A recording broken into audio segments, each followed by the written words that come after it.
சிந்து பைரவி சீரியல்ல இனிய எபிசோட்ல என்ன நடந்திருக்கு அப்படின்னு பார்த்தீங்கன்னா, அன்னபூர்ணி கல்யாணத்தை நிறுத்திடலாம் அப்படின்னு சொல்லிட்டு மயங்கி விழுந்துட்டாங்க இல்லையா? இவங்க எழுந்திரிச்சாங்க அப்படின்னா கல்யாணத்தை நிப்பாட்டிடுவாங்க. எழுந்திரிக்கிறதுக்குள்ள இந்த கல்யாணத்தை எப்படியாச்சும் முடிச்சிடணும் அப்படின்னு இந்த மகா பிளான் பண்ணி காயத்ரியை கொண்டு போய் மணமேடையில் உட்கார வச்சு, இந்த கல்யாணம் நடந்தால் தான் அக்காவுக்கு சுயநினைவே வரும்.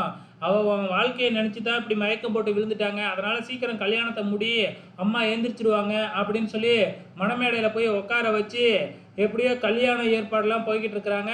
இந்த பக்கம் வந்து செலியன் தப்பிச்சு எப்படியோ மணமேடைக்கு ஒடியாராப்புல. ஆனால் வர்ற வழியிலேயே ரவுடிங்க மறைச்சி மடித்து அடிக்கிறாங்க. அவங்கக்கிட்ட இருந்து எப்படியோ தப்பிச்சு தப்பிச்சு மணமேடை வரைக்கும் வந்துடுறாப்புல. இங்கேயும் வந்து ரவுடிங்க பிடிச்சிடுறாங்க. கடைசியில் மகா பிளான் பண்ண பிரகாரமே வந்து பார்த்திங்கன்னா, செலியன் வர்றதுக்கு முன்னாடியே இந்த இசைக்கு இப்ப காயத்ரி கழுத்துல தாலிய கட்டிட்டாப்ல.